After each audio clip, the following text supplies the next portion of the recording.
Hi, I'm Sally Holland and I'm the Children's Commissioner for Wales. I'm so pleased that your school has signed up for our Ambassador scheme.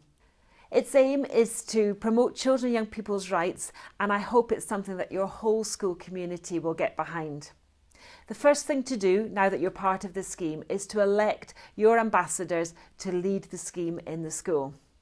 It will be the ambassador's job to promote the schemes in the school and to get as many pupils as possible to complete our rights missions. These are the tasks that we set to find out your views on a wide variety of topics that affect children and young people.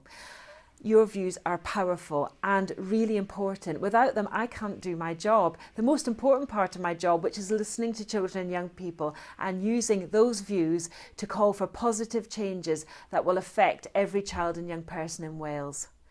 Best of luck, ambassadors. I look forward to hearing from you throughout the year. Bye for now.